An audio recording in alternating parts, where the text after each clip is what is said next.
안녕하세요. 18.5도입니다. 밤에 피는 꽃, 오늘은 연선 이야기를 좀 해보려고 합니다. 자, 연선이는 여와 곁을 떠나지 않습니다. 집을 두 채나 살 정도로 돈을 모았는데도 여와 곁을 떠나지 않습니다.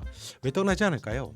돈을 벌고 나갈 수 있다고 하는 걸 보면 노비 신분은 아니죠. 또 악착같이 돈을 모았던 걸 보면 돈에 대한 욕심도 있었습니다.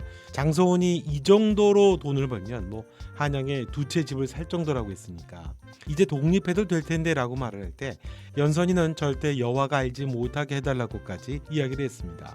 여와 곁을 떠나기 싫은 거죠. 왜 연선이는 목적했던 돈을 그렇게 벌었는데도 여와를 떠나지 않을까요? 세 가지로 생각을 해봤습니다. 첫째는 정말 심플하죠. 코믹 유쾌한 드라마니까 단순합니다.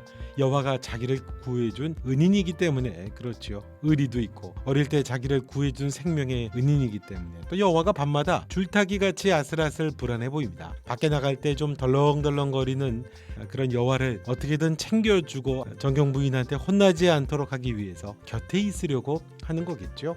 자, 그럼 두 번째는 뭘까요? 윤학과의 썸 때문이 아닐까 싶습니다.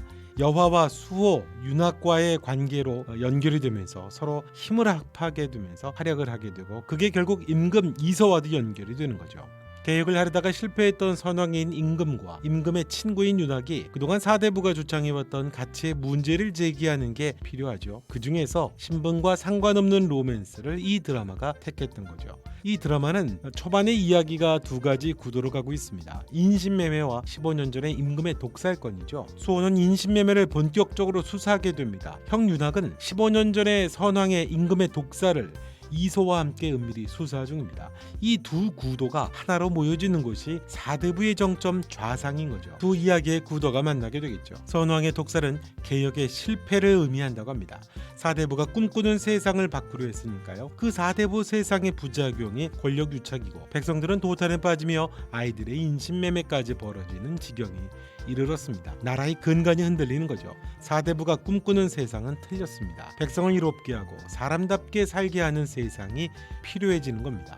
임금이나 윤학도 은밀하게 풀어가려고 하지만 엉뚱한 데서 문제의 실타래가 풀리는 거죠. 그게 바로 과부인 여화를 통해 시작되는 인신매매 실상입니다. 그게 실타래가 된 거죠. 여화를 연선이가 도왔던 거고요.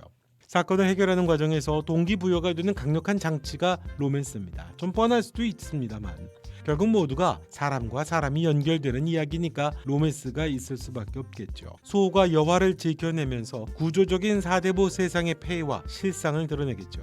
아버지의 죽음을 밝혀가는 임금 이소의 곁에 있는 건 윤학뿐이라고 했습니다. 어릴 때 친구죠. 아직 공개적으로 드러나지는 않았지만 이소 역시 사대부의 폐해를 잘 아는 임금이고 개혁에 대한 생각도 분명히 가진 인물로 봐야 될 것 같습니다. 이소가 선왕의 그 죽음의 비밀을 파헤치려고 한다는 거죠. 그 파헤친다라고 하는 의미 안에는 그런 아버지의 생각과 비슷한 생각을 공유하는 인물이라고 하는 함축적인 의미가 있습니다. 연선과 여화의 썸은 보수적이고 억압된 사회의 변화이거든요. 서로가 당시 사회로 봐서는 정상적인 썸 관계가 아닙니다. 맺어지기 어려운 관계죠. 그런데 인신매매부터 15년 전의 진실을 파헤쳐 가려면 4명이 협력을 해야 됩니다.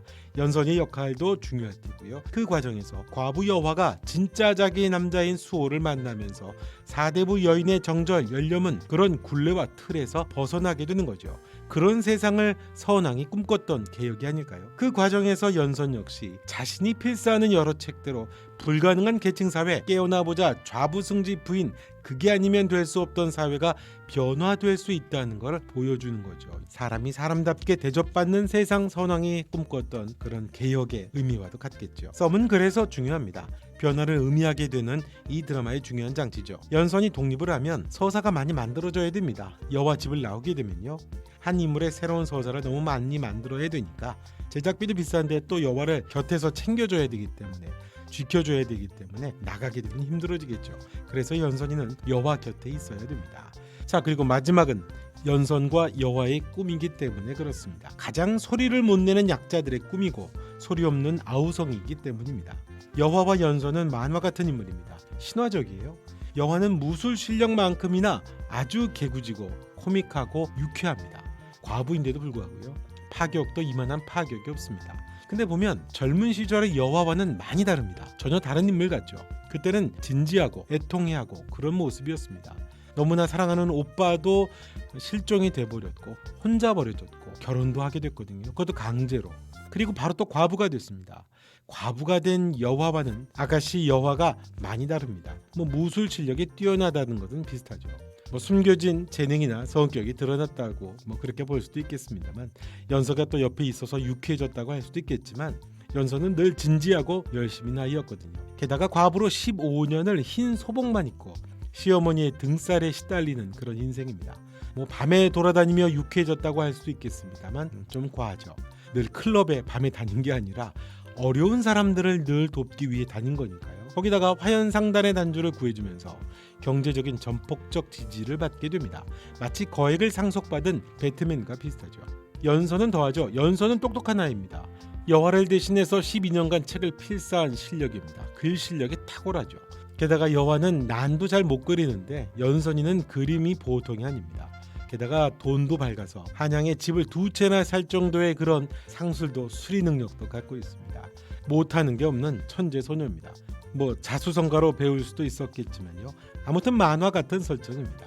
이 두 사람은 공교롭게도 죽음으로라도 열려문을 받아야 되는 과부, 또 인신매매 될 뻔한 그런 여자아이였습니다. 가장 약자들이 함께하고 있는 거죠.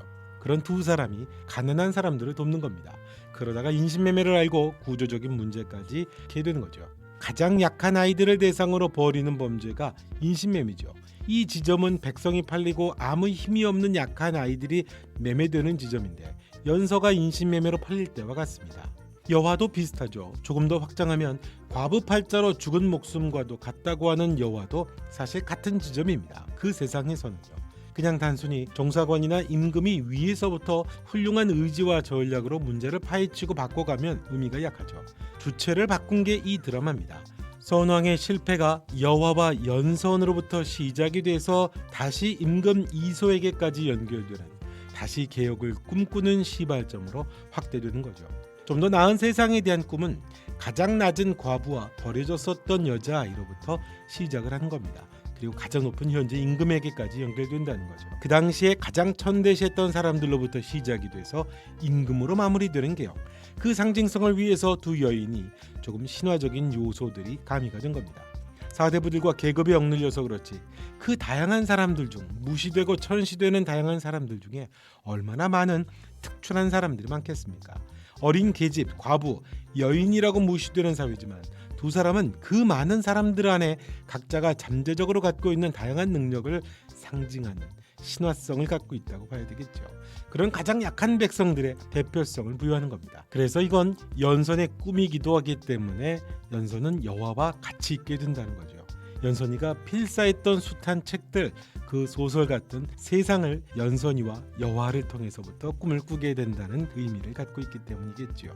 자, 이번 영상은 여기까지 하겠습니다. 영상 보시고 좋아요, 구독, 그리고 여러분의 생각도 댓글로 남겨주시면 고맙겠습니다. 지금까지 18.5도였습니다. 또 뵙겠습니다.